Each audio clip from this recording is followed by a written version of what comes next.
Good afternoon, Trump's family. Welcome back to my channel. Have a good day, everyone, and God bless you. Alright, the following is a collection of news from Patriots. Let's get into the news this late morning. Are we finally seeing the beginning of the end of this war? We'll be discovering a number of developments that have been happening just over the last 72 hours that signal precisely that an end to this conflict and its dangerous escalation. The Pentagon has confirmed that this past Friday, the American and Russian defense chiefs spoke by phone for only the second time since the Kremlin launched their special military operation Ukraine. The call between Defense Secretary Lloyd Austin and the Russian Defense Minister Sergei Shoigu have now officially opened up lines of communication diplomacy between the two countries, the very kind of communication that was necessary to avoid the catastrophe of the Cuban Missile Crisis that last brought the world to the brink of nuclear war. The readout supplied by Pentagon Press Secretary Pat Ryder confirmed that the two leaders spoke about the situation in Ukraine, and that the Russian defense minister requested a follow-up call in the very near future, which is exactly what happened. It's now being reported that there was a second call between the two defense chiefs a few days later. According to the Russian readout, Shoigu expressed his concern that the situation in Ukraine was worsening, that it was, quote, trending towards further uncontrolled escalation. Separately, Shoigu opened up once again the lines of communication with his British counterpart, Ben Wallace, as well as the defense ministers of France and Turkey. Shogun reportedly expressed his concern to old defense ministers about intelligence. Russian officials gathered regarding Ukraine preparing to detonate a dirty bomb inside Ukraine and to blame it on Russia. Needless to say, all sides now are once again frequently communicating so as to prevent any further escalation into the use of nuclear weaponry. Joint Chiefs of Staff Chairman General Mark Milley spoke to his Russian counterpart, Valery Grasim, off-chief of the Russian General Staff, in a rare conversation that focused on, quote, several security-related issues of concern, and that they both committed to keeping their lines of communication open to one another. At the same time, this is all happening. There are extraordinary signs that the Democrats' support for the ongoing arming and funding of Ukraine has begun to crack. 30 House Democrats came out today and openly called for a ceasefire in Ukraine. It's what's been called the first sign of Democratic pushback against the Biden administration. Dozens of progressives are calling for a, quote, diplomatic push with Putin to reach a, quote, realistic ceasefire. They're calling for an end to the escalation and demanding that Washington help bring about final cessation to this conflict. Now this comes on the heels of comments made by the presumed soon-to-be Speaker of the House, Kevin McCarthy, who claimed that a GOP-led House would almost certainly cut off continued funding for Ukraine. Also, over the last couple of weeks, Russia has struck extremely lucrative deals with two important NATO member nations, Hungary and Turkey. In Hungary, a deal was been reached to build a pipeline to supply the nation of Serbia with Russian oil, effectively bypassing EU sanctions that the Hungarian government no longer supports.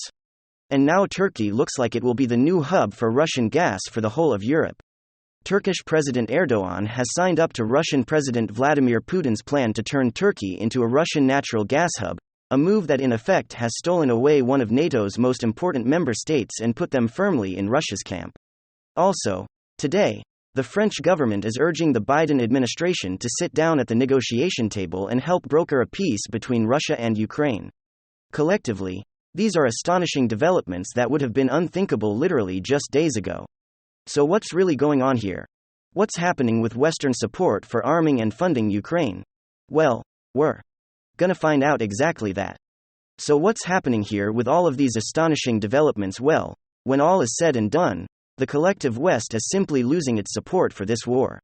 While the West remains solidly behind Ukraine and its moral support, monetary military support has begun to crack. The European media is more and more recognizing and openly reporting on the fact that the sanctions imposed on Russia by the EU have boomeranged.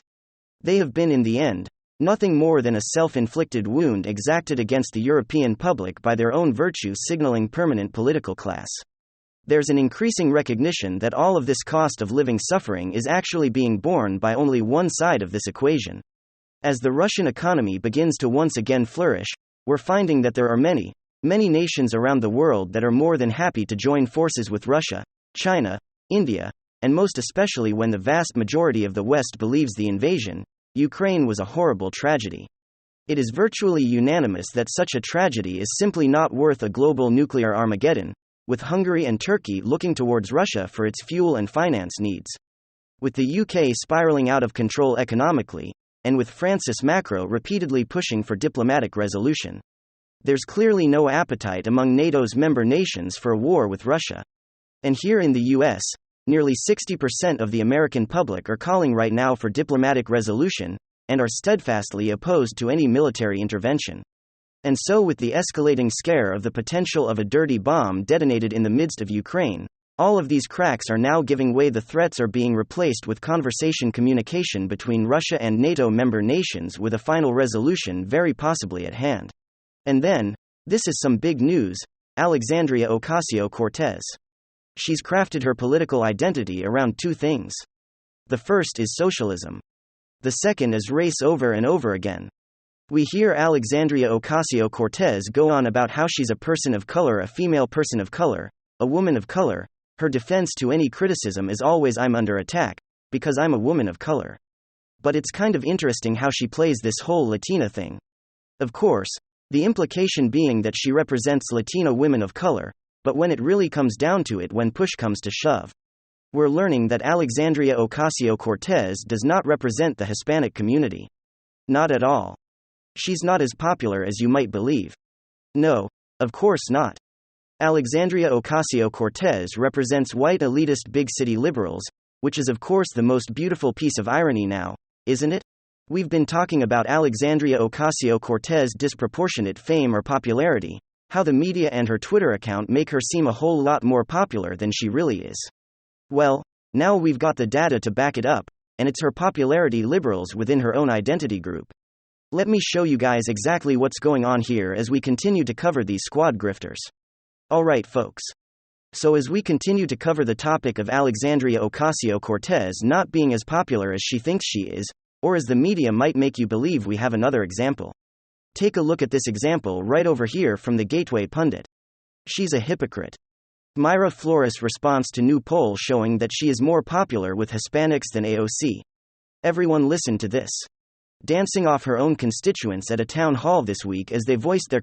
This comes as a new poll shows Republican Congressman Mike Flores has higher net favorability than AOC among Hispanics who know that. Well, honestly, I find it very disrespectful that she doesn't take the time to hear their concerns. At the end of the day, there are her constituents, they voted for her. And she wouldn't be in that position if it wasn't because of the people. So it's heartbreaking to see how she puts her political party first versus the American people. But it doesn't surprise me, and that is why her favorite. She has no vulnerability also among Hispanics because she doesn't represent us, our conservative values of God, family and country, and also all about hard work. That is who we are in the Hispanic community. And she doesn't stand for none of that.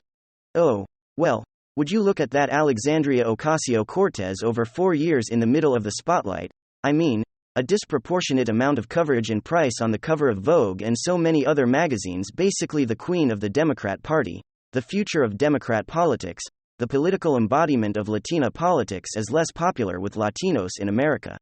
Then Mayra Flores, the winner of an upset victory in a special election in a relatively obscure southern district. Yes, big city Democrat Alexandria Ocasio-Cortez is less popular with Hispanics than Mayra Flores, yet where does the press pay all of their attention? Of course, in the direction of Alexandria Ocasio-Cortez. I mean, think about how twisted that is. These uppity New York City, California liberals who control the media spend so much time focusing on Alexandria Ocasio-Cortez because she's a woman and she's a woman of color. She's a Hispanic woman giving that community a voice. But clearly, that's not the intent. Here. The intent is to use Alexandria Ocasio-Cortez as a vessel using race gender as optics tools to promote their own silly left-wing agenda rather than actually and accurately representing the political interest of the Latino community. Mayra Flores clearly represents Latinos a whole lot more than Alexandria Ocasio-Cortez ever will, yet Mayra Flores will never get anything even remotely close to the press coverage that AOC does. Fox News and right-wing sources will cover me over Flores, but the left-wing media and especially the cultural media sphere will never go close to her. They'll probably write hit pieces on her like they already have it. They claim to be the side or the party of inclusion. It's not inclusion, it's using race, using gender, using identity to further their political agenda, using diversity as a buzzword rather than actually holding it as a value. It's token diversity. But it's even more sinister than that. Because it's manipulative. It's taking individuals and using their identity to craft an image and invoke an emotional response rather than actually believing in the raw form of diversity. And that is something that we absolutely know to be correct. When it comes to Alexandria Ocasio-Cortez, she didn't just decide to run for office one day. There was a political organization that was looking for a vessel. The group was called Justice Democrats, and they found AOC through an audition process where they then turned her into a political brand. She's essentially the face. She's a proxy for this Democrat organization. I mean, the literal definition of a political puppet. AOC doesn't represent her voters. She doesn't represent her constituents. She doesn't represent the Hispanic community. She represents Justice Democrats. Literally, she's a fraud. She's a grifter. In the purest sense. Alexandria Ocasio-Cortez represents corporate big city Democrats. She doesn't represent her community or diversity. And if Democrats truly believed in diversity, they would actually give a voice to diverse points of view and thought. Of course they don't. They don't give a voice to black voters who disagree with the defund the police movement. They just use black voices to promote fancy progressive left-wing activism and completely ignore the actual will of the voter. They don't represent Hispanics who tend to be quite traditional in their belief system, quite religious.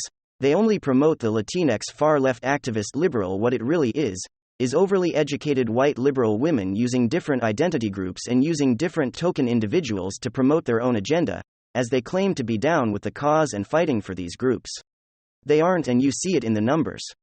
As I showed you earlier, Mayra Flores is a more popular candidate, a more supported image of the Latino community than Alexandria Ocasio-Cortez is, but of course Mayra Flores doesn't get a voice now, does she? Instead, this is what we're all subjected to. It all boils down to the word that I keep using: disproportionate. These left-wing squad activists get a disproportionate amount of media coverage and media love when they clearly don't deserve it. Here's a great example. We're always hearing about Cori Bush and her activism. They're always writing fluff pieces on her. She gets major primetime news coverage, primetime pieces and primetime interviews. But when it really comes down to it again, Cori Bush is not as popular as the media makes her seem. Radical cop-hating squad member Cori Bush gets $50,000 book advance, then sells less than 1,000 copies. The autobiography The Foreigner, a story of pain and perseverance in America, soldiers 729 copies in his first week, and a second week was even worse, selling only 288 copies. Bush got an advance of at least $50,000 for the book. And she also went on major news outlets getting major primetime interviews promoting her book, yet she still couldn't sell 1,000 copies. This isn't diversity, folks. This is the tokenization of identity group. This is the Democrat mainstream media, using individuals to pander to different groups to pretend as if they're allies, when they don't actually represent you, when they don't actually understand you. It's truly disgraceful. But that's the Democratic grift. What Democrats promote is not real diversity. It's manipulation. The real diversity is on the other side, which says, look, I don't care who you are or what you are, I just want to guarantee freedom and individual liberties and opportunities for all across the board. Streamlined. Same. That sounds a whole lot more genuine than the manipulative, frankly racist tactics of the left. But of course, that's just my opinion. Ladies and gentlemen, give me your thoughts below and hit subscribe right now, and I will see you guys next time. Thank you for watching the video.